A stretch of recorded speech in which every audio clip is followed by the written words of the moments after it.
Shalom, selamat sore jemaat yang terkasih di dalam Yesus Kristus.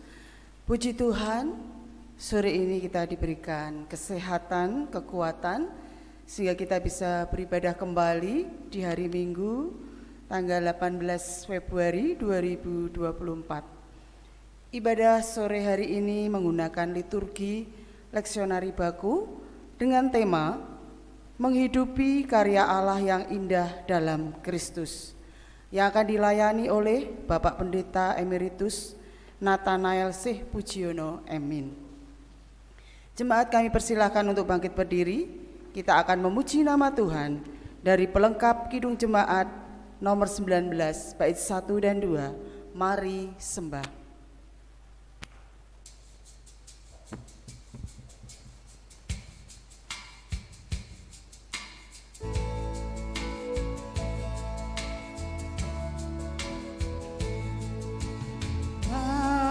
Sembah Allah yang akbar, agungkanlah karyanya besar.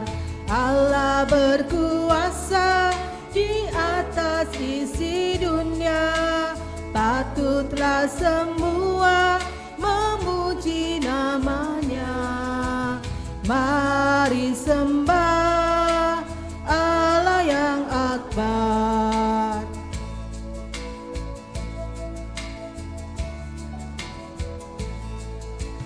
Mari sembah Yesus penebus, agungkanlah kasih-Nya besar. Yesus rela mati disalib di Golgota, hingga manusia terhapus dosanya. Mari sembah Yesus penebus.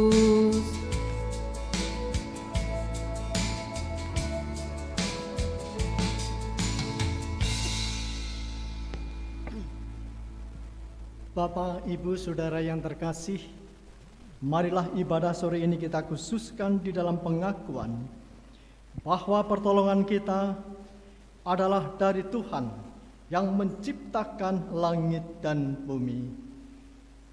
Kasih karunia dan damai sejahtera dari Allah Bapa kita dan dari Tuhan Yesus Kristus menyertai saudara-saudara sekalian. Amin.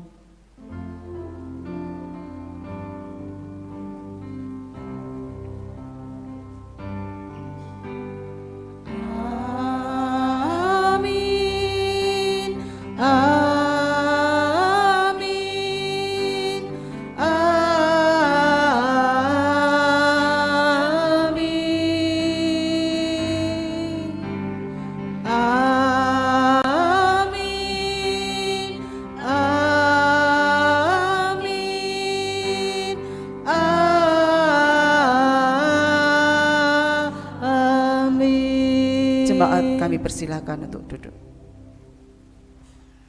Ibadah sore ini dituntun dengan nats pembimbing dari surat 1 Petrus 2 ayat 20 dan 21. Sebab dapatkah disebut pujian jika kamu menderita pukulan karena kamu berbuat dosa? Tetapi jika kamu berbuat baik dan karena itu kamu harus menderita, maka itu adalah kasih karunia pada Allah. Sebab untuk itulah kamu dipanggil, karena Kristus pun telah menderita untuk kamu dan telah meninggalkan teladan bagimu, supaya kamu mengikuti jejaknya. Mari kita pujikan nama Tuhan dari pelengkap Kidung Jemaat nomor 270, dinyanyikan 2 kali. Isilah mataku dengan citra salibmu.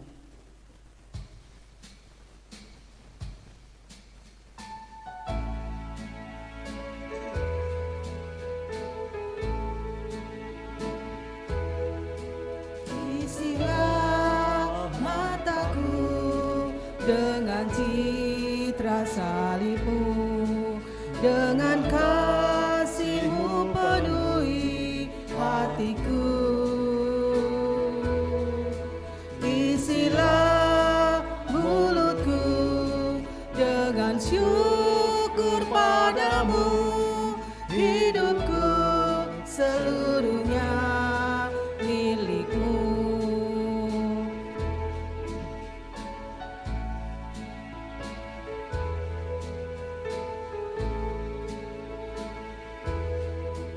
Isilah mataku dengan citra salib-Mu, dengan kasih-Mu penuhi hatiku. Isilah mulutku dengan syukur padamu, hidupku seluruhnya milik-Mu.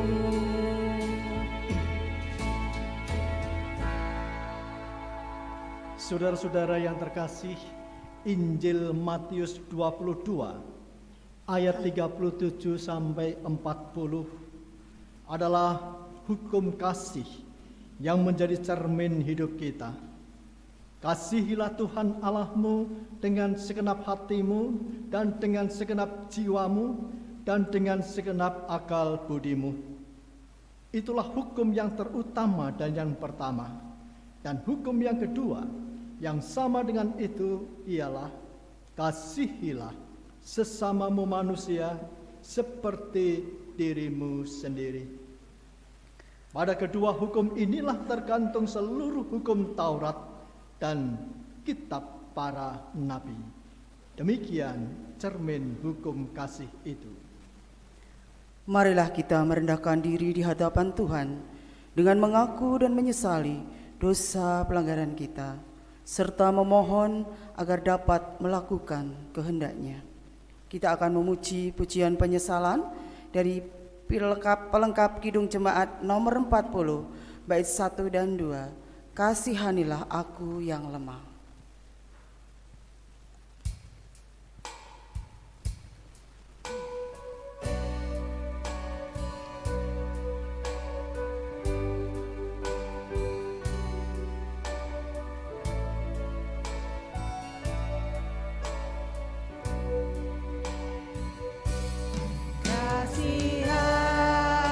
Kasihanilah aku yang lemah, ya Tuhan Maha Kuasa. Hapuskan semua kesalahanku, berilah anugerah. Oleh kasih dan kuasa-Mu, ku rasakan damai-Mu. Aku tahu Kau selalu dekat padaku, limpahkan rahmat-Mu.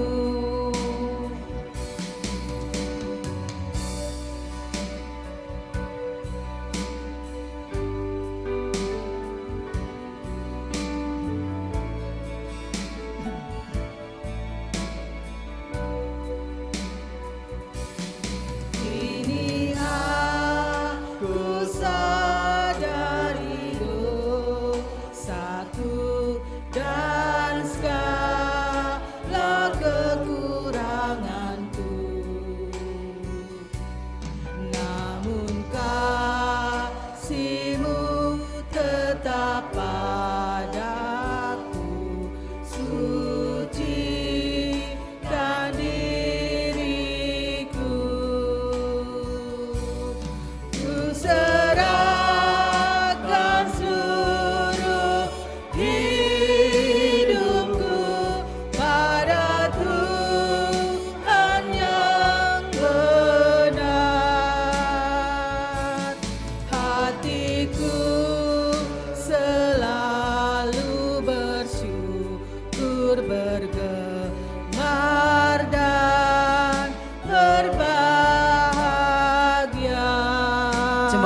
kami persilahkan untuk bangkit berdiri. Kita akan menerima pengampunan dosa dari Tuhan.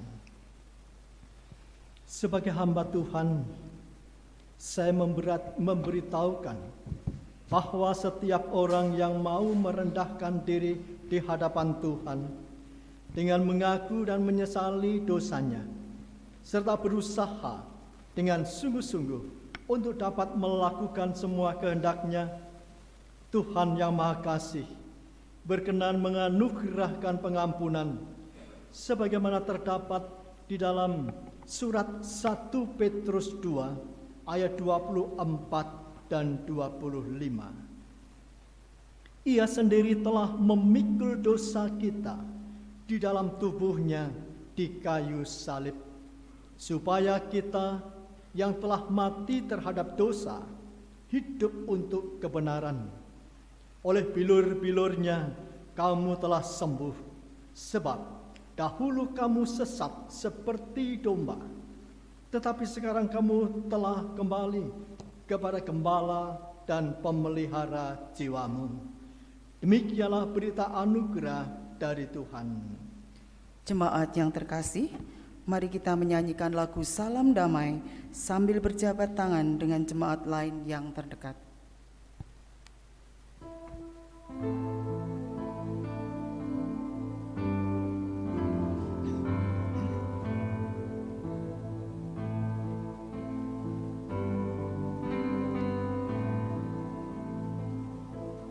Salam damai, salam damai, salam, salam damai Kristus besertamu, salam, salam, salam damai, salam damai, salam, salam damai Kristus besertamu, salam, salam. Mari kita akan pujikan nyanyian syukur dari pelengkap Kidung Jemaat nomor 198 bait 1 dan 3, Di Hatiku Ya Yesus.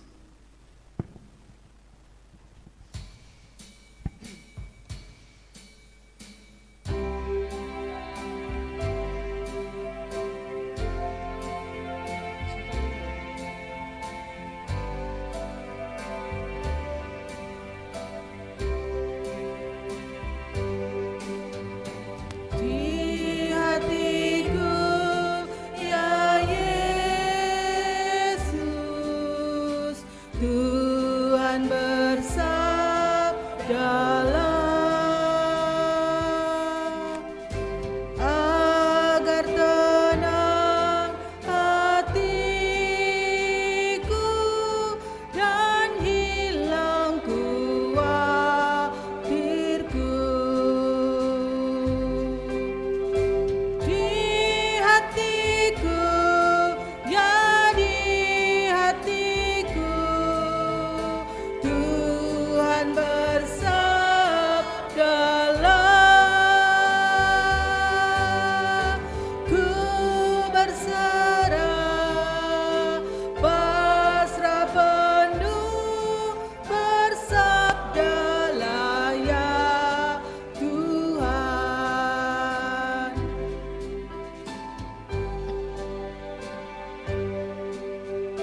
Jemaat kami persilahkan duduk kembali.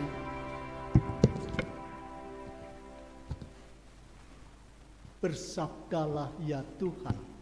Demikian lirik pujian ini, dan kita akan mendengar sabda Tuhan agar kita dimampukan untuk mengerti dan bisa melakukannya. Kita memohon tuntunan Tuhan di dalam doa.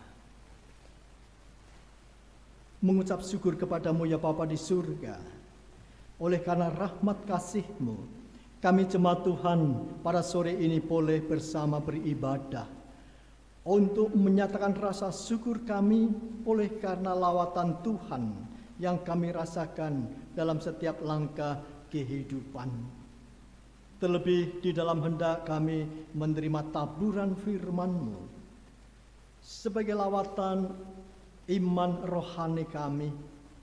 Memohon ya Roh Kudus hadir di setiap hati iman percaya kami, jemaat-Mu ini, dan juga hadir di ruangan gereja ini agar menyucikan sehingga kuasa-kuasa kejahatan tersingkir oleh kuasa-Mu. Kami boleh mengerti dan melakukan kebenaran firman-Mu di dalam setiap langkah kehidupan. Terkhusus Bapa, hamba-Mu yang akan menyampaikan kebenaran firman-Mu, urapilah dengan kuasa Roh-Mu, agar firman yang boleh hamba sampaikan dapat dengan lancar membawa keberkahan bagi kami semuanya di dalam Engkau Tuhan dan Juru Selamat kami, Yesus Kristus. Amin. Kepada para petugas pembaca leksionari kami persilahkan.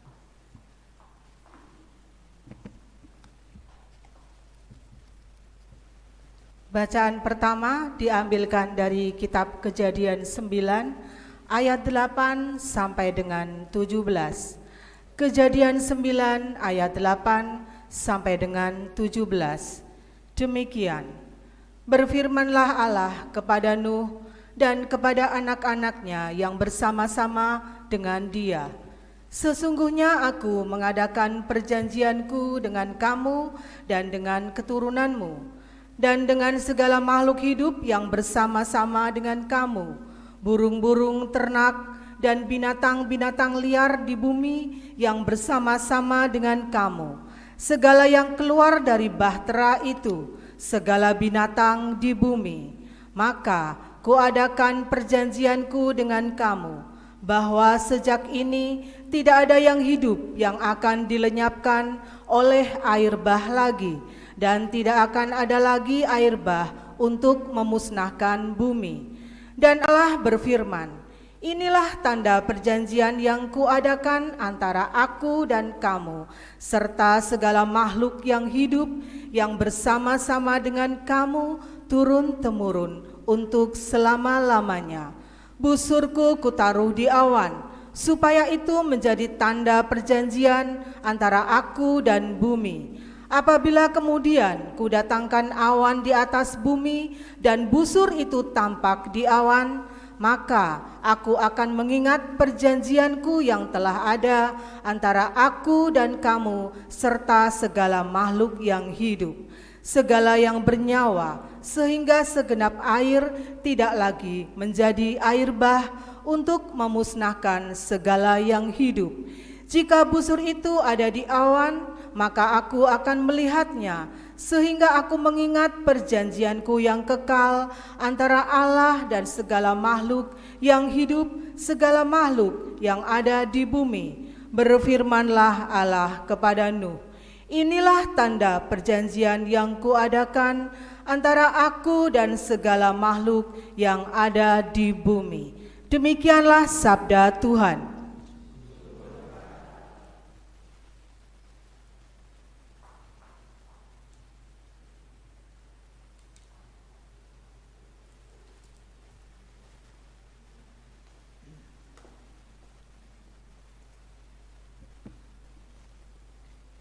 Mazmur tanggapan diambil dari Mazmur 25 ayat 1 sampai 10. Saya akan membaca ayat yang menjorok ke kiri atau keluar, jemaat membaca ayat yang menjorok ke kanan atau ke dalam. Kepadamu ya Tuhan kuangkat jiwaku, Allahku kepadamu aku percaya. Janganlah kiranya kami kemana, janganlah Musuh-musuhku beria-ria atas aku. Ya, semua orang yang menantikan Engkau takkan mendapat malu. Yang mendapat malu ialah mereka yang berbuat khianat dengan tidak ada alasannya. Beritahukanlah jalan-jalan-Mu kepadaku ya Tuhan. Tunjukkanlah itu kepadaku. Bawalah aku berjalan dalam kebenaran-Mu dan ajarlah aku. Sebab Engkaulah Allah yang menyelamatkan aku. Engkau menanti-nantikan sepanjang hari. Ingatlah segala rahmat-Mu dan kasih setia-Mu ya Tuhan. Sebab semuanya itu sudah ada sejak purbakala. Dosa-dosaku pada waktu muda, Dan pelanggaran-pelanggaranku janganlah kau ingat. tetapi ingatlah kepadaku sesuai dengan kasih setia-Mu. Oleh karena kebaikan-Mu ya Tuhan. Tuhan itu baik dan benar. Sebab itu ia menunjukkan jalan kepada orang yang sesat. Ia membimbing orang-orang yang rendah hati menurut hukum. Dan ia mengajarkan jalannya kepada orang-orang yang rendah hati. Segala jalan Tuhan adalah kasih setia dan kebenaran. Bagi orang yang berpegang pada perjanjiannya dan peringatan-peringatannya.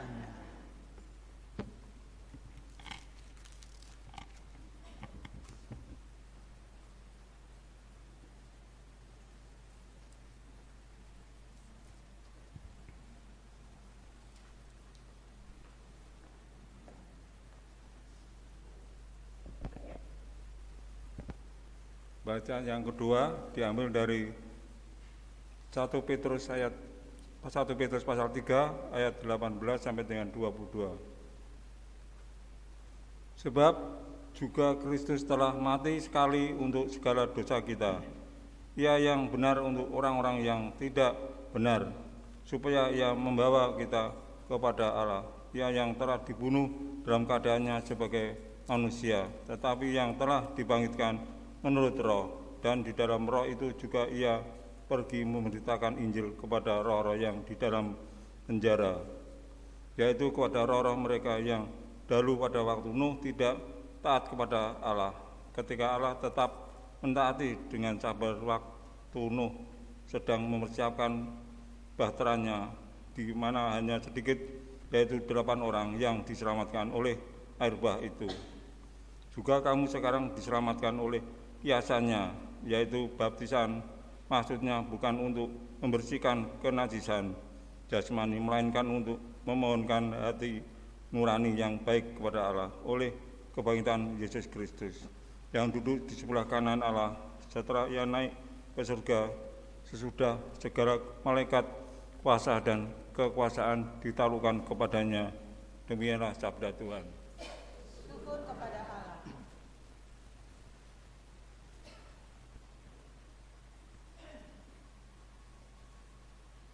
Pembacaan Injil terambil dari Injil Markus 1 ayat 9 sampai 15. Demikian bunyi firman-Nya. Pada waktu itu datanglah Yesus dari Nazaret di tanah Galilea, dan ia dibaptis di sungai Yordan oleh Yohanes. Pada saat ia keluar dari air, ia melihat langit terkoyak dan roh seperti burung merpati turun ke atasnya.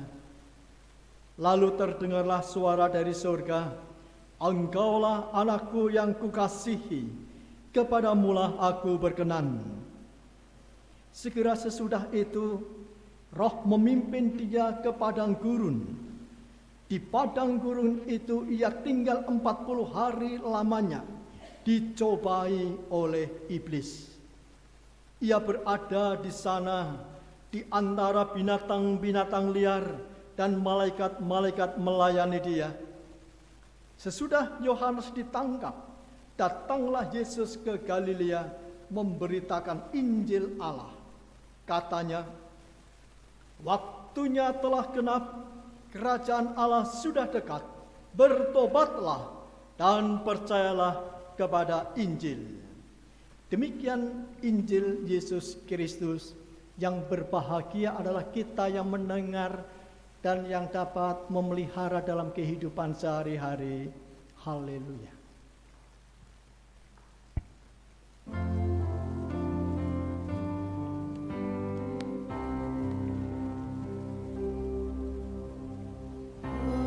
Hosiana, amin. Hosiana, amin. Hosiana,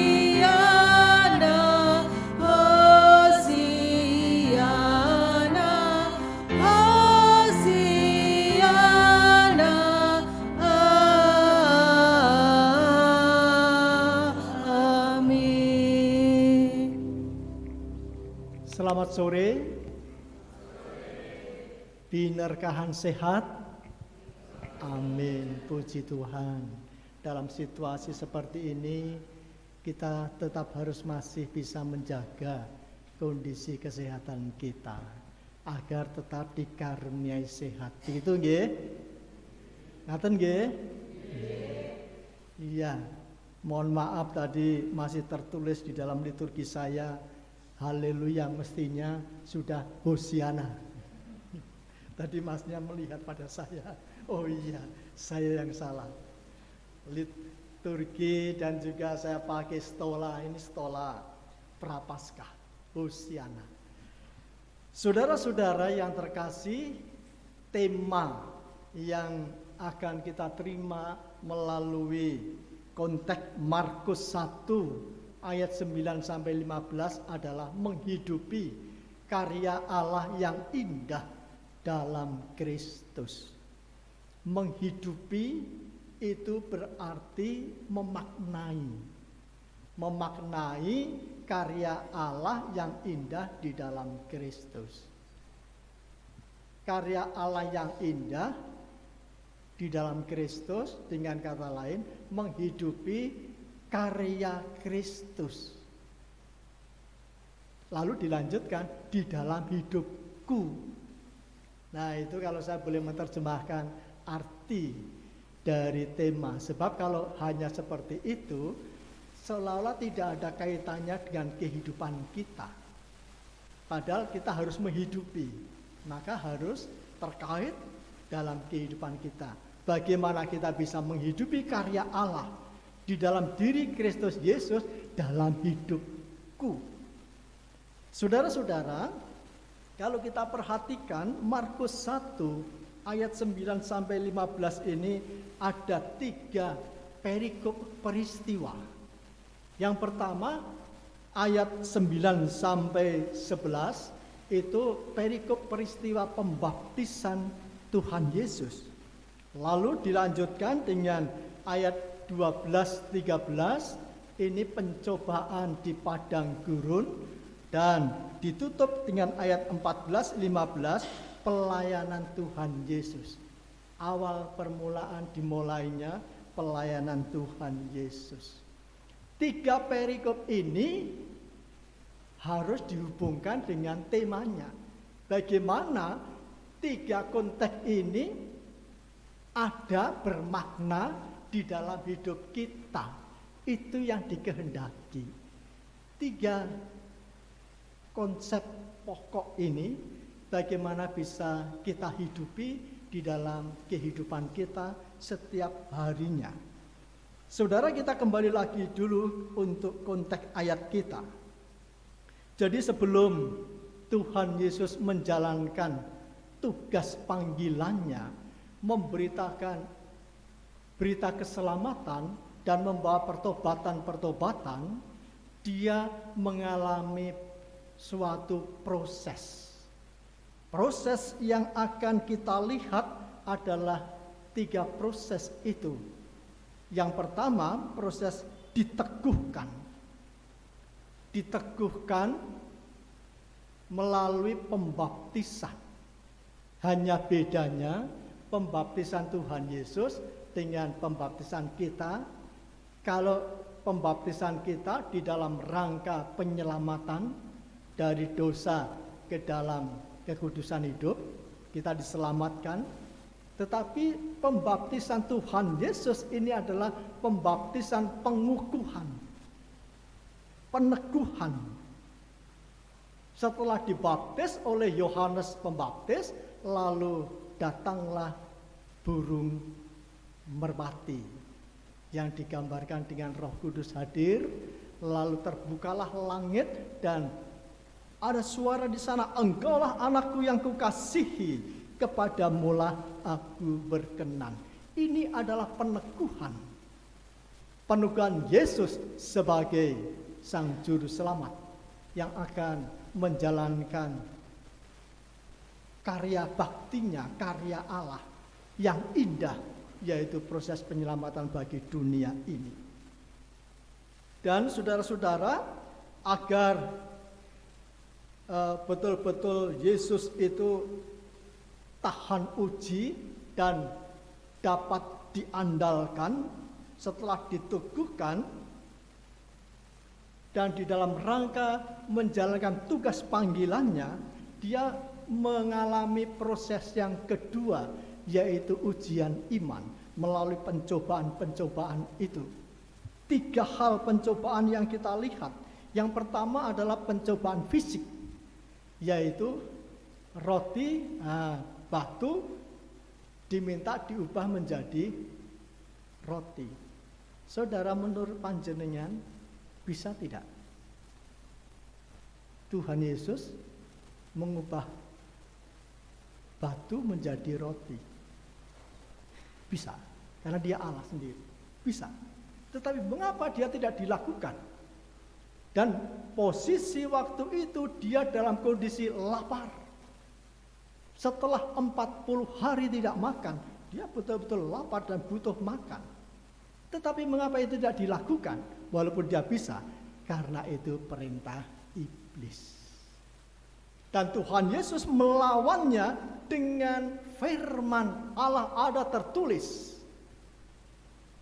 Itu cobaan fisik yang pertama. Dan cobaan yang kedua adalah cobaan untuk memuaskan keinginannya. Dengan cara yang dipakai oleh iblis, Tuhan Yesus dibawa ke atas bubungan bait Allah, diminta untuk menjatuhkan diri. Dan ketika Tuhan Yesus menjatuhkan diri, mau menjatuhkan diri, bisa perintah pada malaikat-malaikat untuk menatangnya, sehingga tidak akan luka. Menurut saya, kalau Tuhan Yesus mau, ini katakan gambaran, bayangkan ini hubungan bait Allah yang tinggi itu ya. Di sana ada di sekitar bait Allah itu kebanyakan ada seperti jurang-jurang begitu. Dia jatuh. Dia pasti bisa menggunakan kuasanya dan jatuhnya seperti orang yang memakai parasit itu ya. Tidak akan terluka.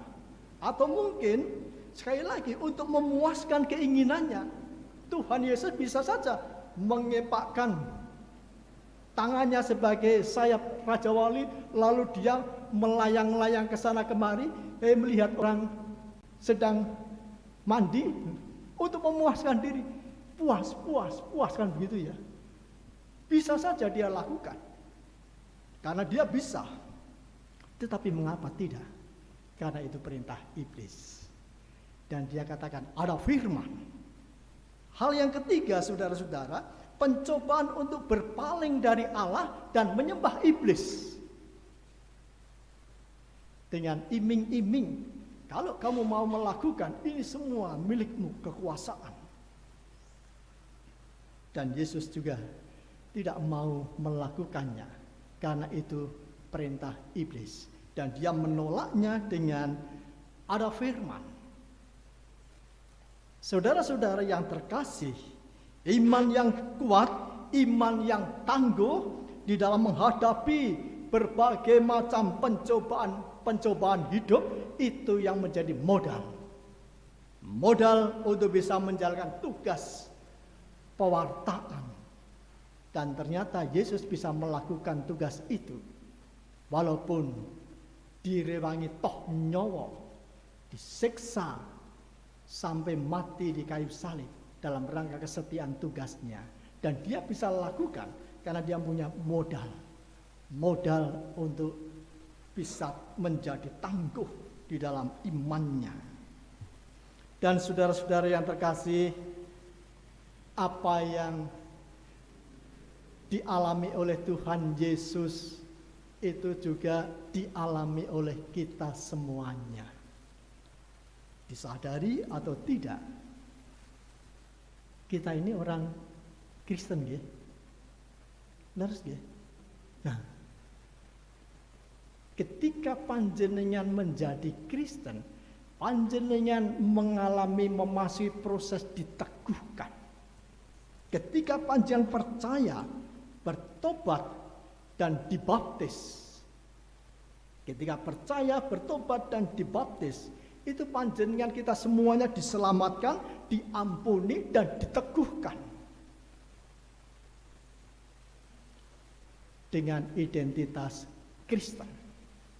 Ini peneguhan bagi kita semuanya. Dan kita semua telah diteguhkan. Karena kita sudah diselamatkan, kita diampuni, dan kita dibaptis. Sama seperti Tuhan Yesus. Setelah itu kita alami apa yang terjadi, Roh Kudus datang menyertai kita. Untuk bisa kita lakukan setiap langkah kehidupan kita. Sama. Jadi kita pun juga diteguhkan sama dengan Tuhan Yesus. Hanya saudara-saudara, di dalam kita menjalani peneguhan kita sebagai orang Kristen di dunia ini, ternyata tidak lepas dari hambatan, rintangan, godaan, dan tantangan kehidupan. Betul? Betul? Dengan kata lain, sesuai teks adalah pencobaan-pencobaan yang kita alami. Sama dengan Tuhan Yesus, kita mengalami itu. Seperti Tuhan Yesus juga 3 kali dicobai. Demikian juga kita juga mengalami 3 pencobaan ini dalam setiap langkah kehidupan kita, di dalam peneguhan kita sebagai orang Kristen. Pencobaan-pencobaan itu sama seperti yang dialami oleh Tuhan Yesus. Hanya bedanya Kristen si A, si B, si C, si D, dan seterusnya, macam-macam banyak orang Kristen. Bedanya itu adalah cara mengatasinya. Itu yang sering menjadi berbeda. Walaupun sebetulnya sudah ada patokannya, tetapi sukanya milih yang berbeda. Katanya berbeda itu lebih abdol katanya. Kalau sama itu lumrah gitu ya. Nah, sukanya yang beda. Ini yang menjadi persoalan. Jadi saudara-saudara, bedanya adalah bagaimana kita bisa mengatasi, menangkis godaan-godaan itu atau cobaan-cobaan itu. Ada yang dengan cara mencontoh Tuhan Yesus, tetapi ada juga cara yang kedua, mencontoh cara iblis. Namun juga ada cara yang ketiga, mencontoh bunglon. Tahu bunglon? Jenis binatang reptil ya, yang dia bisa menyesuaikan diri dimanapun dia berada. Kalau dia di dedaunan, dia berubah menjadi hijau. Kalau di batang, bisa berubah menjadi coklat. Menyesuaikan diri di dalam rangka apa? Menyelamatkan diri. Dan ternyata ada banyak orang-orang yang menjadi bunglon. Kemungkinan juga ada orang Kristen yang menjadi bunglon, tetapi tidak di sini. Saya percaya di sini baik-baik semua. Di sana banyak orang Kristen yang Kristen bunglon. Yang penting Aku bisa hidup, yang penting aku bisa selamat dimanapun saya berada. Dengan cara itu tadi, menyesuaikan. Tidak di sini. Tidak di sini. Mari kita lihat bersama-sama satu persatu. Yang pertama, realita yang kita alami dan yang kita rasakan dalam kehidupan kita selalu berbenturan dengan cobaan-cobaan seperti itu. Hambatan, rintangan, godaan, dan tantangan kehidupan mewarnai kehidupan kita. Yang pertama, pencobaan fisik yang dialami waktu itu oleh Tuhan Yesus dan sekarang oleh kita. Godaan fisik itu dalam bentuk keserakahan, murka. Kehidupan yang serakah, yang murka, sifat konsumerisme, konsumtif, dan juga biasanya konsumerisme itu bersaudara dengan sikap hedonisme. Sikap hedonisme itu adalah gaya hidup yang buru, mengejar kesenangan, bahkan kepuasan pribadi tanpa batas. Nah, biasanya ini menjadi satu, konsumerisme dan hedonisme. Dan ini sangat mengganggu kehidupan kekristenan.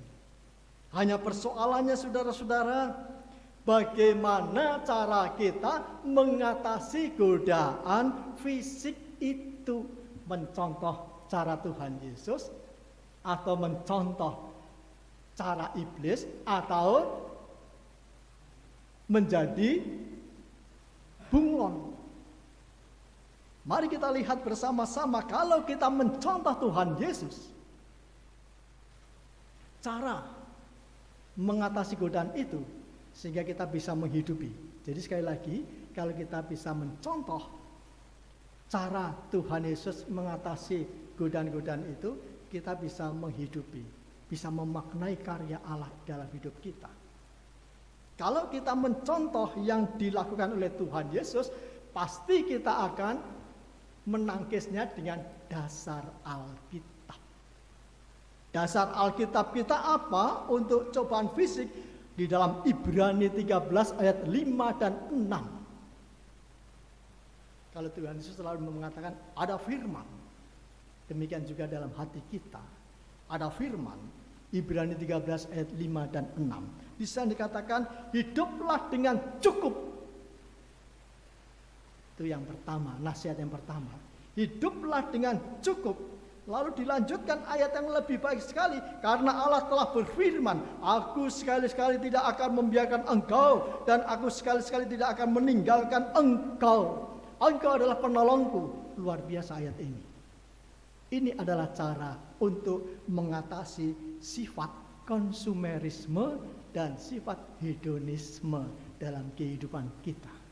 Saudara, mungkin kita membayangkan ada seseorang setiap bulan gaji itu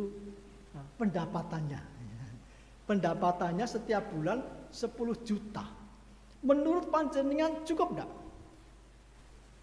Cukup. Cukup atau turah? Turah. Cukup. 1 bulan 10 juta, cukup enggak kira-kira? Ya cukup. Bahkan pasti kita turah. Hanya persoalan kita cukup atau tidak, tergantung kita punya prinsip apa di dalam menyikapi kehidupan ini. Kalau kita tidak punya prinsip hidup cukup, 1 bulan 10 juta pasti kurang. Bahkan kita tahu semua gaji DPR berapa? Lebih dari 10 juta. Gaji pejabat-pejabat berapa? Dan ini bukan rahasia lagi. Ternyata mereka juga banyak hutangnya. Banyak punya masalah. Sehingga berurusan dengan KPK. Padahal kalau dilihat cukup enggak? Oh, berlebih. Mengapa mereka seperti itu? karena tidak mempunyai prinsip hidup cukup. Sebaliknya saudara-saudara, mungkin kita melihat ada tetangga, ada saudara setiap bulan mendapatkan gaji pendapatan 2 juta setiap bulan. Tetapi hidupnya damai sejahtera, hidupnya tenang, hidupnya bahagia. Mengapa? Karena prinsip cukup. Dan punya iman. Imannya apa? Di sana imannya di dalam ayat 5-6. Aku sekali-kali tidak akan membiarkan engkau, dan aku sekali-sekali tidak akan meninggalkan engkau. Maka jangan khawatir. Mari kita berprinsip hidup cukup berapapun gaji kita, berapapun pendapatan kita. Ini kalau cara kita mengatasi godaan fisik berdasarkan prinsip Tuhan Yesus. Disitulah kita akan bisa memaknai karya Allah dalam hidup kita. Berbeda kalau kita di dalam menyikapi itu, di dalam mengatasi itu, mengikuti cara iblis. Beda. Di Alkitab ada contohnya. Di Alkitab ada contohnya. Contohnya siapa? Imam Eli dan anak-anaknya. Bisa dibuka di dalam 1 Samuel 2 ayat 29. Apa yang dilakukan oleh Imam Eli? Kewajiban Imam Eli adalah mempersembahkan korban bakaran berupa hewan. Jemaat-jemaat yang datang yang akan mengaku dosa, dia membawa persembahan daging yang bagus-bagus, atau mungkin ada yang masih berupa binatang begitu, dipersembahkan kepada Imam Eli, dan Imam Eli itu punya kewajiban mempersembahkan korban bakaran kepada Allah sebagai penebusan dosa. Tetapi apa yang terjadi? Yang dilakukan oleh anak-anak Imam Eli, dia mengambil, merampas, memaksa daging-daging yang bagus, yang baik, yang mestinya dipakai untuk persembahan kepada Allah, tetapi diambil oleh anak-anak dia.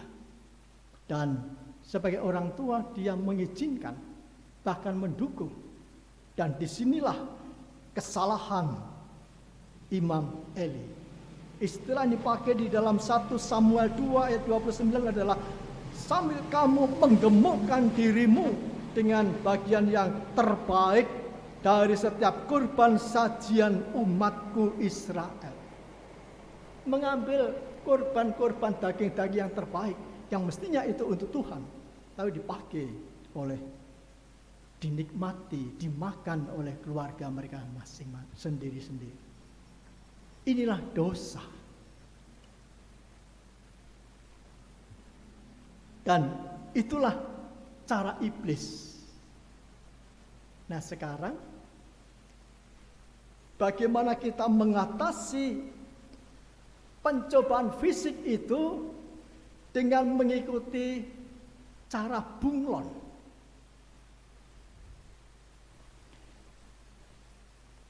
Kita mempunyai prinsip cukup. Orang Kristen, ya. Wah, firman Tuhan mengatakan bahwa kita harus hidup cukup. Tetapi masih mempunyai sifat konsumerisme dan hedonisme. Sama saja, sami mawon. Inilah Kristen bunglon.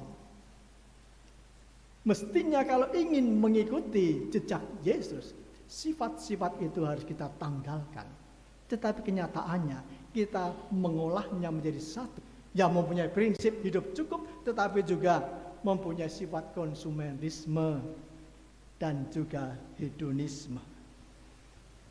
Ini yang menjadi pergumulan dalam kehidupan kita. Saudara-saudara masuk kepada pencobaan yang kedua, yaitu pencobaan memuaskan keinginan sendiri.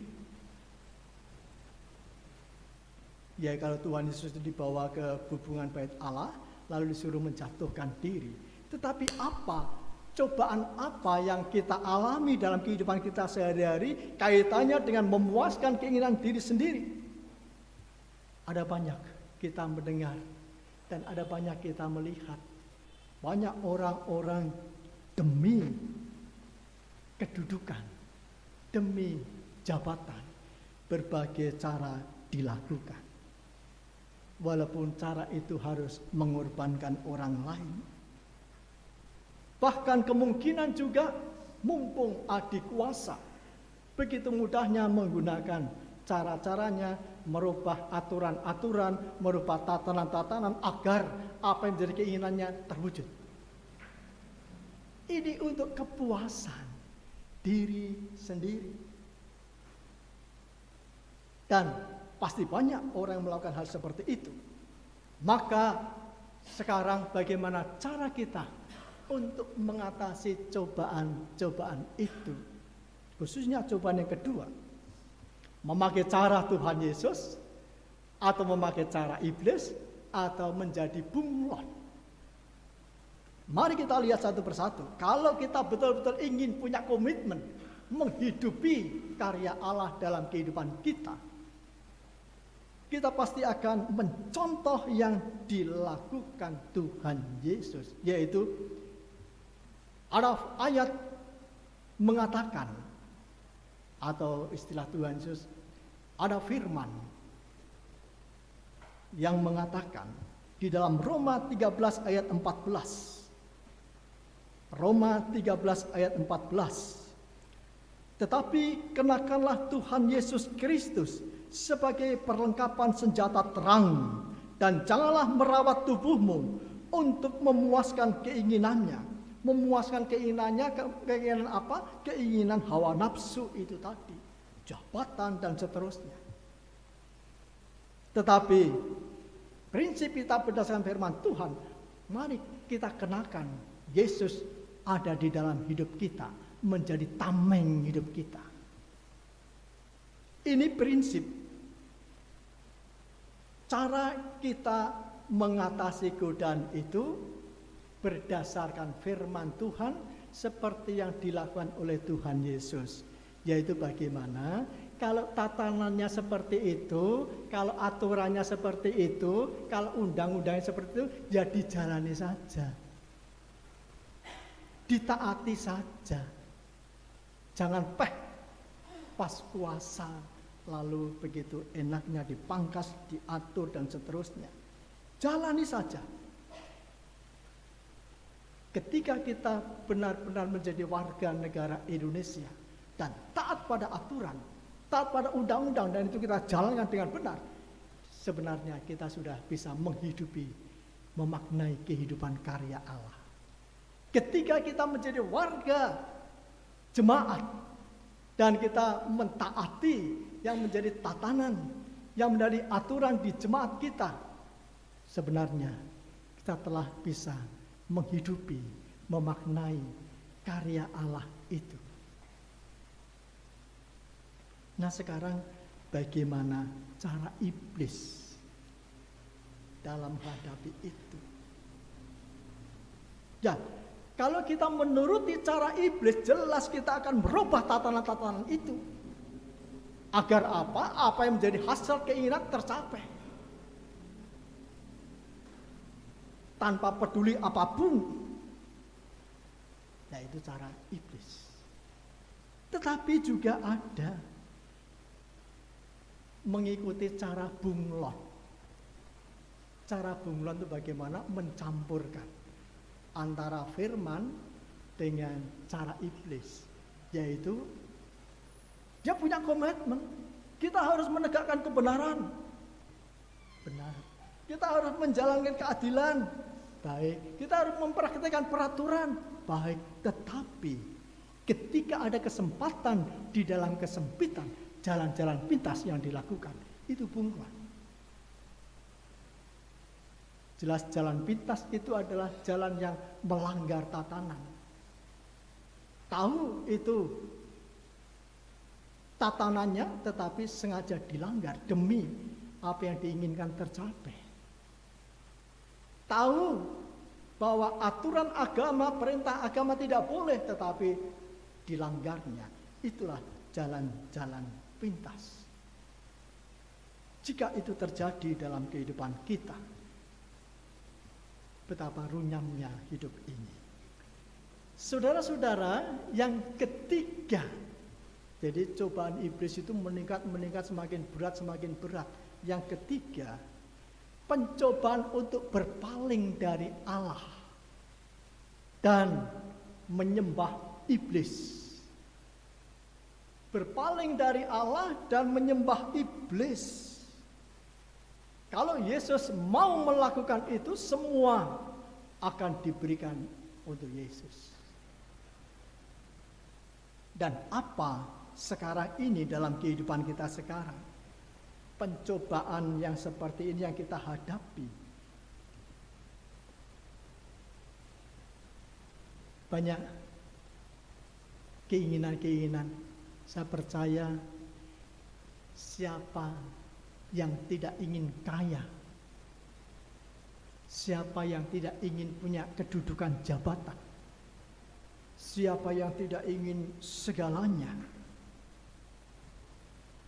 Tawaran-tawaran itu diperhadapkan kepada kita, dan ternyata ada banyak orang. Supaya harapan itu bisa tercapai, terpenuhi, dia datang kepada spiritual. Ya, kalau orang Jawa katakan dukun. Supaya apa yang diinginkan bisa terwujud. Sehingga ketika harapannya bisa kaya, dia datang kepada spiritual atau kepada dukun, dia bisa memperoleh kekayaannya. Bahkan juga jabatan, kedudukan, dan yang lain-lainnya. Allah sudah dikesampingkan, dan yang menjadi fokus tujuannya adalah iblis. Bahkan juga tidak sedikit, ada banyak orang yang mencari ajian kesaktian, ilmu kebal, dan seterusnya. Di situasi kondisi zaman yang sudah maju dan modern ini, masih laris peristiwa-peristiwa, kisah-kisah seperti itu. Dan itu selalu mempengaruhi kehidupan. Bahkan juga kehidupan kita, setiap orang Kristen. Nah, sekarang bagaimana kita bisa mengatasi godaan itu? Meniru cara Tuhan Yesus, cara iblis, atau menjadi bunglon. Mari kita lihat. Sekali lagi saya mau tekankan, ketika kita mengikuti cara Yesus, maka kita bisa menghidupi, memaknai kehidupan karya Allah yang indah ini.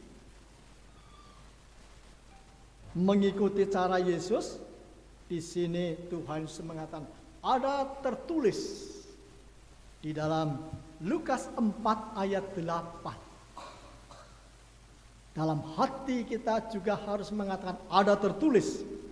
Lukas 4 ayat 8. Engkau harus menyembah Tuhan Allahmu dan hanya kepada Dia sajalah engkau berbakti. Ketika itu yang kita pakai untuk menangkis godaan iblis, maka yang terwujud dalam kehidupan kita apa? Kita adalah bagian orang yang taat beribadah. Amin. Kita pasti punya jam doa. Amin. Kita pasti punya waktu untuk melayani Tuhan. Amin. Itu ketika kita bisa mencontoh cara Tuhan Yesus menangkis godaan yang ketiga ini, sehingga kita bisa menghidupi, memaknai karya Allah dalam hidup kita. Tetapi kalau kita mencontoh cara iblis, walaupun statusnya orang Kristen, belas ora tahu ibadah. Ada enggak? Enggak ada ya? Di sini ada. Di sana. Di sini Tidak ada. Tidak ada, nggih? Tidak ada. Statusnya orang Kristen tapi ora tau nang gereja, ora tau ngibadah. Ini cara iblis. Apalagi PAPD blas ora tau. Malah suka buat kalangan. Keplak. Nggih? Nah, kaitannya keplak biasanya mabuk. Statusnya orang Kristen. Inilah cara iblis. Nah, cara bunglon bagaimana? Ya ada kekristenan yang memakai bunglon di dalam mengatasi godaan yang ketiga ini. Jadi orang Kristen aktif, ibadah aktif, tetapi memakai alih-alih ake. Nah, seperti ini. Ini alih-alih ake, tetapi ake-akean ini, Pak. Artinya isinya batu, tidak ada ajiannya. Tapi banyak orang Kristen mempunyai ake, ada isinya, ajiannya. Kebal, ditutup tidak apa-apa. Kalau saya pakai ake ini, ditutup ya sakit. Saya tidak makan, ya lapar. Karena ini memang hanya untuk hiasan saja. Tetapi ada yang mempunyai ajian. Bahkan di rumah orang Kristen, di sana ada salibnya, menyimpan keris atau segala macamnya, jimat yang pada hari-hari tertentu harus dijamas. Diadakan upacara untuk selamatan. Ada juga orang-orang Kristen rumahnya diganduli pari, ada morinya. Wah, macam-macam. Belum ada juga di pojok-pojok sana halamannya ditanam kepala kerbau dan macam-macam. Ini sebenarnya Kristen bunglon. Ya aktif di gereja, tetapi di sisi lain melakukan hal-hal seperti itu. Saudara-saudara yang terkasih di dalam Tuhan Yesus Kristus, disadari atau tidak, dimengerti atau tidak, mungkin, saya hanya mengatakan mungkin, juga sering terjadi, kita alami sebagai orang Kristen. Contoh dalam kehidupan sehari-hari saja, misalnya akan ujian atau ulangan semester gitu ya, kelulusan, ujian apapun, saya percaya malam panjenengan kita semua belajar pasti berdoa. Tuhan, bukalah pikiran kami, berikan kecerdasan agar kami bisa mengerti pelajaran yang saya pelajari ini, sehingga besok pagi kami bisa mengerjakan dengan nilai yang baik. Begitu betul? Betul? Paginya oleh sekolah diberi kesempatan doa lagi, luar biasa doanya 2 kali. Tuhan, tolonglah berkati tadi malam yang sudah saya pelajari, berikan kecerdasan agar saya bisa mengerjakan soal-soal. Amin. Bukalah soalnya. Ketika membaca pertanyaan nomor 1 sudah bingung, tanya kanan, tanya kiri, baru soal nomor 1, buka ciplaannya. Apa artinya berdoa? Ketika kita membuka soal, akan mengerjakan soal, sudah panik, tidak percaya dengan apa yang diyakini dan diimani. Belum pertanyaan berikutnya, wah, nulis di balangke. Saya tahu, saya guru, istri saya juga guru. Artinya anak-anak seperti itu banyak melakukan hal-hal seperti itu. Jadi apa artinya doa itu? Inilah yang sebetulnya dinamakan bunglon. Kristen bunglon yang tanpa kita sadari ada di dalam hidup kita.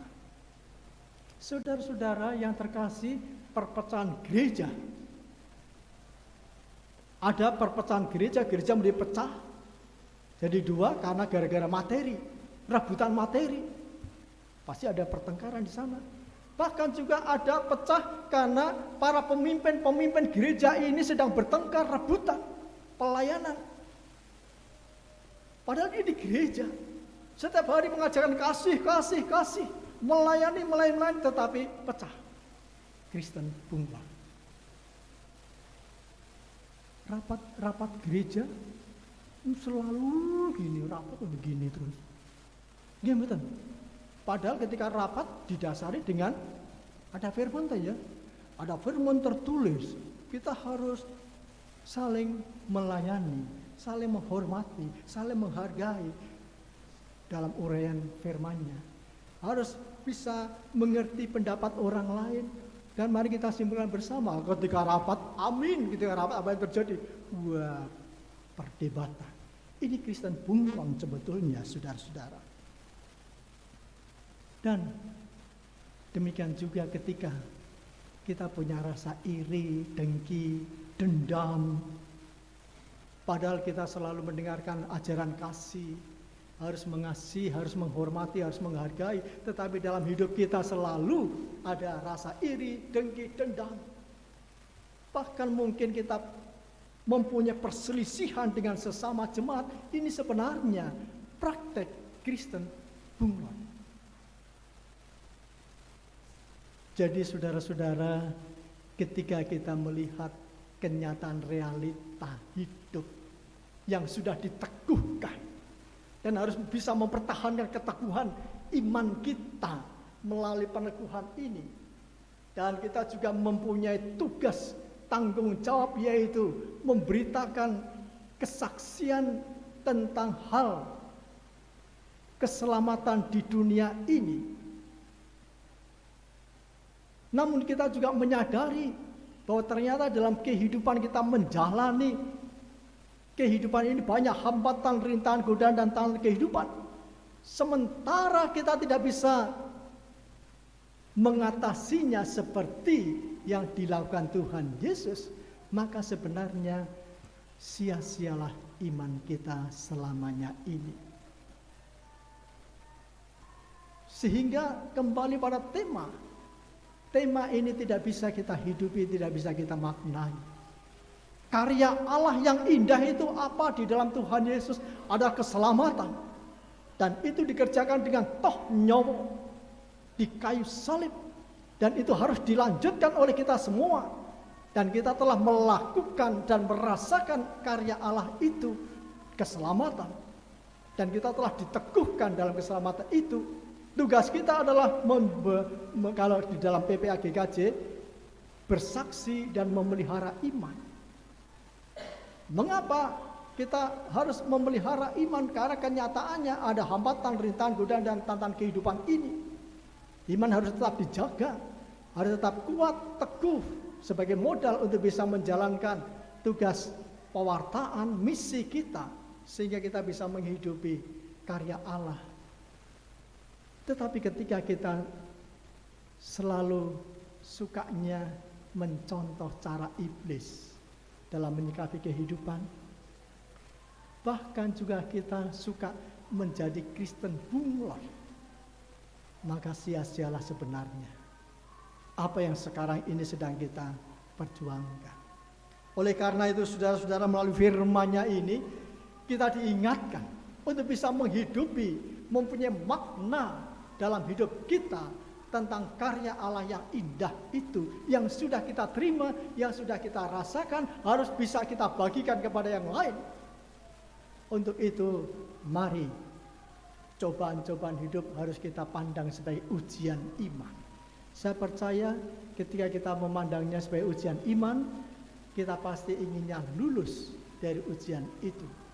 Dan ketika kita dinyatakan lulus dari cobaan-cobaan hidup, maka kitalah yang bisa memaknai karya Allah yang indah di dalam Kristus. Amin. Kita masuk dalam saat teduh.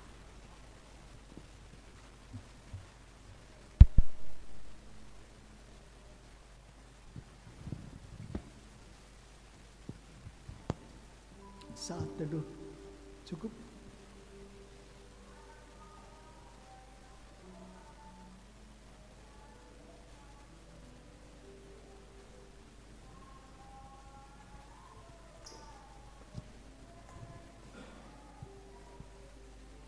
Jemaat dimohon untuk bangkit berdiri. Marilah kita bersama-sama dengan umat Allah di masa lalu, masa kini dan masa depan mengucapkan pengakuan iman kita menurut pengakuan iman rasuli. Aku percaya kepada Allah Bapa yang Maha Kuasa, Khalik langit dan bumi, dan kepada Yesus Kristus anaknya yang tunggal Tuhan kita, yang dikandung daripada Roh Kudus, lahir dari anak darah Maria, yang menderita di bawah pemerintahan Pontius Pilatus, disalibkan, mati dan dikuburkan, turun ke dalam kerajaan maut. Pada hari yang ketiga, bangkit pula dari antara orang mati, naik ke surga, duduk di sebelah kanan Allah Bapa yang Maha Kuasa, dan akan datang dari sana untuk menghakimi orang yang hidup dan yang mati. Aku percaya kepada Roh Kudus, gereja yang kudus dan am, persekutuan orang kudus, pengampunan dosa, kebangkitan daging, dan hidup yang kekal. Jemaat dipersilakan duduk kembali.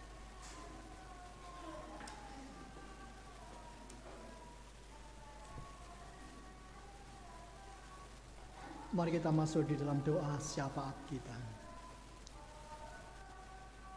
Kembali menghadap hadirat-Mu ya Bapa di surga, menyatakan puji serta syukur kami.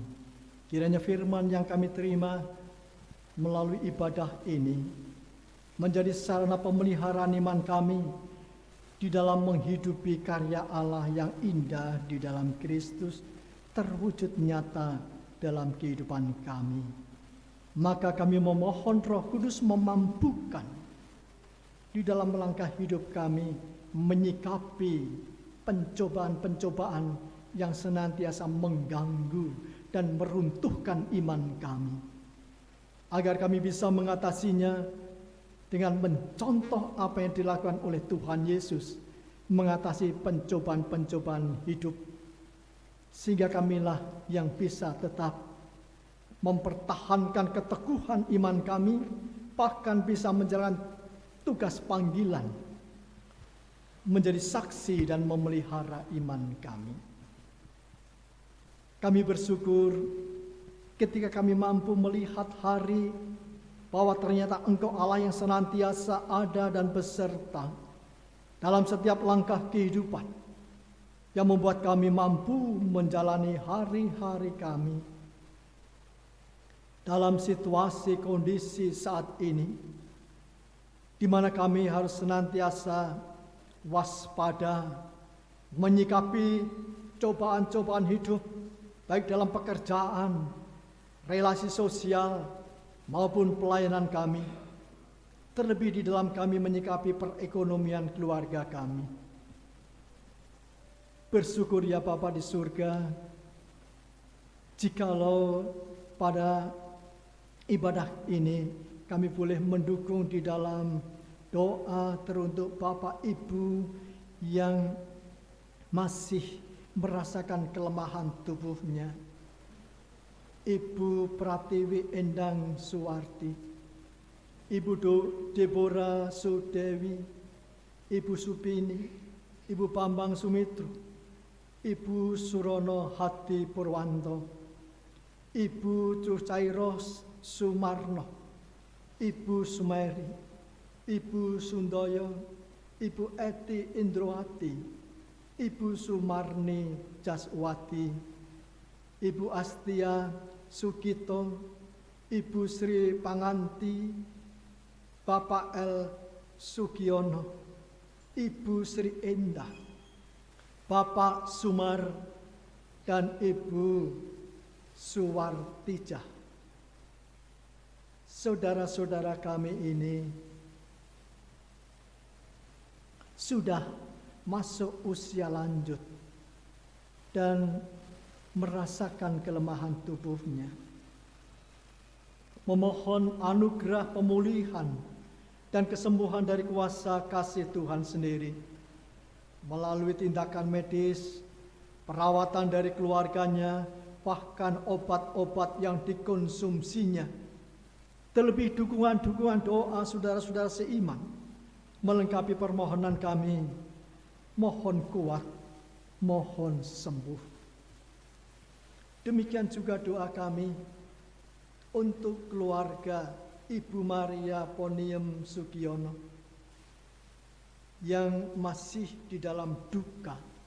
Tuhan memberikan kekuatan penghiburan, dan bahkan lebih dari itu bisa melihat makna hidup dan mati di dalam Tuhan. Terkhususnya kematian di dalam iman kepada Tuhan. Kematian yang membahagiakan. Karena Engkau sendiri yang menjemput dan Engkau sendiri menempatkan hidup bersama dengan Engkau di surga. Ialah ini menjadi pemahaman dari keluarga duka sehingga cepat dipulihkan dan cepat dikuatkan kembali. Kami juga berdoa teruntuk anak-anak kami dalam studi belajarnya, terkhususnya memasuki semester genap untuk ujian kenaikan kelas maupun kelulusannya. Memohon diberi perlindungan sehat, ketekunan di dalam belajarnya. Oleh berkat-Mu, bolehlah menerima apa yang menjadi harapan kenaikan kelas maupun kelulusannya. Kami juga berdoa untuk keluar para pendeta, para pemuda kami yang mencari pekerjaan. Berkatilah yang menjadi usaha mencari pekerjaan, agar dapat bekerja dan dapat mengucap syukur kepadamu. Yang bergumul dengan permasalahan pekerjaannya, berikanlah iman yang taat kepada Tuhan agar mendapat solusinya dari kuasa Tuhan dalam menyelesaikan persoalan di pekerjaannya. Terkhusus dalam pergumulan pasangan hidupnya, kami percaya Engkau telah menyediakan pasangan hidup yang terbaik bagi anak-anak muda kami ini. Maka bagian anak-anak kami memantapkan imannya kepadamu agar menerima pasangan hidup yang terbaik dari Tuhan sendiri. Bagi setiap kami keluarga-keluargamu, dalam pergumulannya kami masing-masing, dimampukanlah kiranya kami senantiasa berserah memohon solusi jalan keluar bagi setiap permasalahan-permasalahan kami. Demikian juga doa kami teruntuk para majelis dan pengurus komisi-komisi. Urapilah dengan kuasa Roh Kudus-Mu, mampu menjalankan program-program pelayanannya dengan baik, terkhususnya pelayan Tuhan, Bapak Pendeta Bambang Wijayanto, Bapak Pendeta Bambang Wijayanto, istri dan anak-anaknya, senantiasa di dalam perlindungan dan kuasa Tuhan, agar tetap dapat menjalankan tugas panggilan pelayanannya dengan baik, agar nama-Mu dipermuliakan dan jemaat Tuhan dibangun. Terkhususnya doa kami untuk majelis dan panitia renovasi gedung GKJ Bululor ini, yang menurut rencana hendak dimulai awal Februari ini, namun oleh karena sesuatu hal, terkhususnya perizinan bangunan gedung yang juga belum segera selesai, mohon ya Roh Kudus kemudahan, mohon ya Roh Kudus jamah para petugas ini untuk benar-benar bisa segera menyelesaikannya. Karena kerinduan kami jemaat-Mu, agar tempat ibadah ini, rumah Tuhan ini segera bisa direnovasi menjadi lebih baik, sebagai wujud cinta kasih kami jemaat-Mu untuk rumah Tuhan ini. Demikian pula dengan dana yang dibutuhkan. Kami percaya Tuhan akan membuka tingkap-tingkap langit, mencurahkan berkat-berkat-Mu, baik melalui jemaat-jemaat-Mu maupun juga jemaat-jemaat lain, siapapun yang Tuhan persiapkan. Kami percaya rencana renovasi gedung gereja ini boleh terwujud dan menjadi selesai. Bapa Surgawi, kami berdoa untuk bangsa dan negara kami Indonesia yang baru saja menyelesaikan pesta demokrasi, terkhususnya pemilihan capres dan cawapres yang sampai sekarang masih berlangsung penghitungan suara. Memohon urapi dengan kejernihan hati nurani sesuai agama mereka masing-masing, baik bagi KPU, Bawaslu, pihak keamanan, dan masyarakat semuanya, agar benar-benar dapat menjalankan tugas tanggung jawabnya dengan baik dan benar, sehingga apapun hasilnya dan siapapun yang terpilih, biarlah dapat diterima oleh masyarakat Indonesia untuk bersama mewujudkan kedamaian, keadilan, bahkan juga kemajuan bangsa negara kami tercinta ini. Hanya kepadamu kami memohon, karena Engkaulah Allah Bapa kami, sumber segala berkat serta pertolongan kami. Di dalam Engkau Tuhan dan Juru Selamat kami, Yesus Kristus. Amin.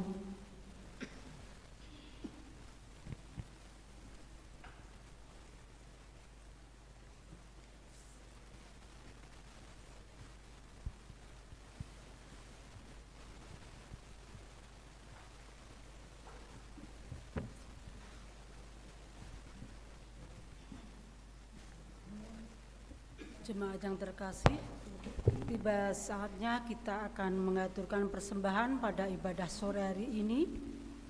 Nats persembahan diambil dari 1 Tawarikh 16 ayat 29. Beginilah bunyi firman Tuhan.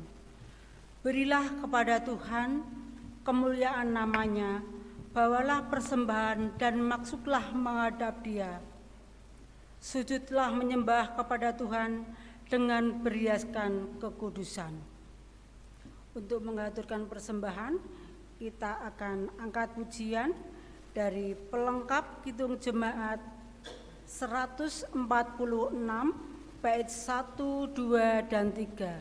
Kita akan pujikan bait 1 dan 2, kantong persembahan diidarkan diiringi musik saja.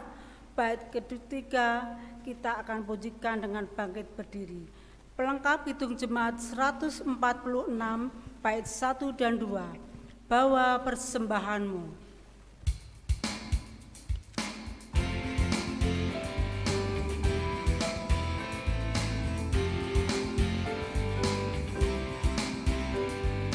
Bawa persembahanmu dalam rumah Tuhan dengan rela hatimu, janganlah jemu. Bawa persembahanmu, bawa dengan suka, bawa persembahanmu, tanda sukacitamu, bawa persembahanmu, ucaplah syukur.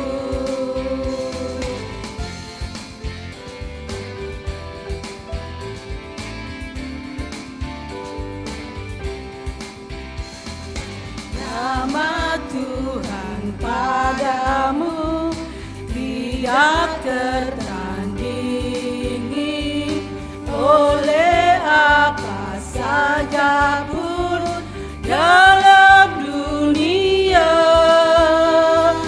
Kasih dan karunia sudah kau terima. Bawa persembahanmu, tanda sukacitamu, bawa persembahan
Jemaat dimohon untuk bangkit berdiri.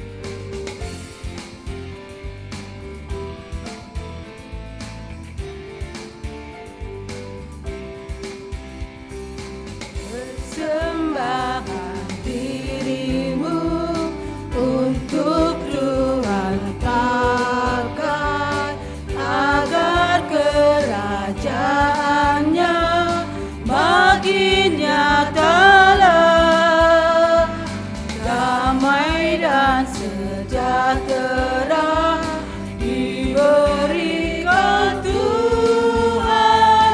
Bawa persembahanmu, tanda sukacitamu. Bawa persembahanmu, ucaplah syukur.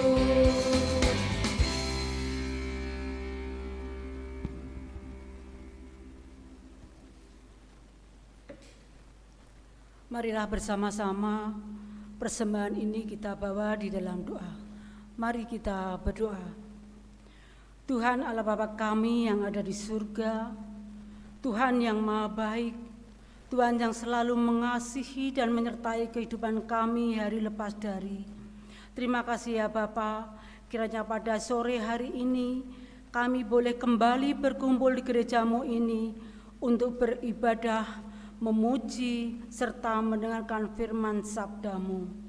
Terima kasih ya Bapa atas firman-Mu yang telah disampaikan oleh Bapak Pendeta Emeritus Nathanael Syekh Pujiono Emin. Kiranya firman yang boleh kami terima ini menjadi rema di dalam kehidupan kami dan boleh kami lakukan di dalam setiap kehidupan kami hari lepas hari. Ya Bapa, berilah kami kekuatan untuk menjalani kehidupan kami sesuai dengan firman-Mu, agar firman-Mu ini ada dan selalu tumbuh berkembang di dalam setiap hati dan kehidupan kami.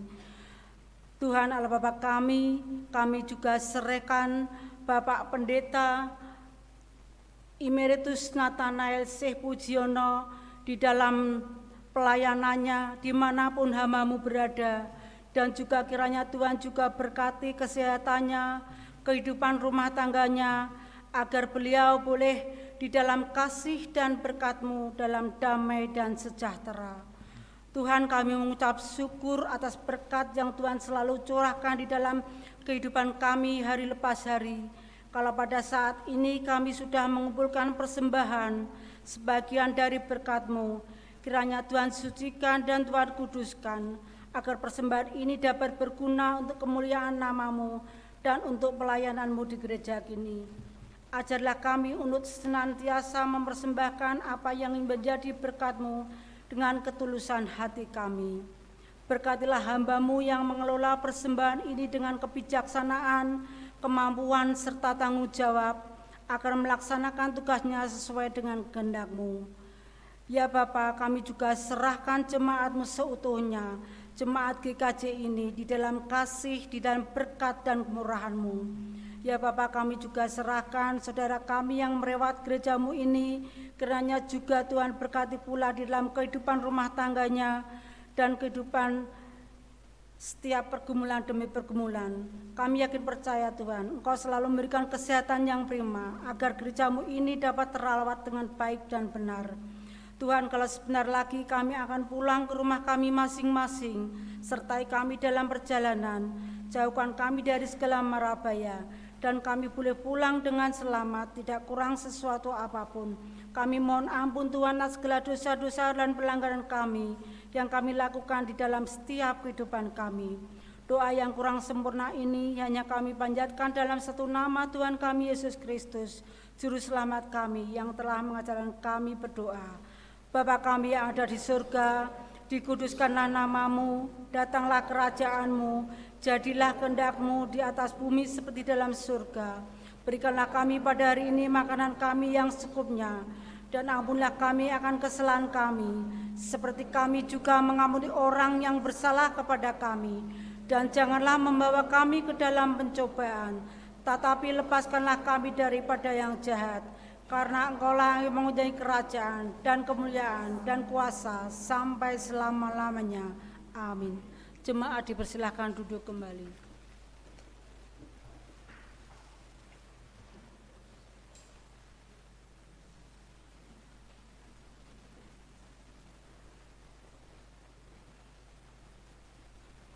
Mari kita bersama memujikan nama Tuhan melalui Kidung Jemaat 446. Setialah.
Untuk bangkit berdiri, kita akan menerima berkat dari Tuhan.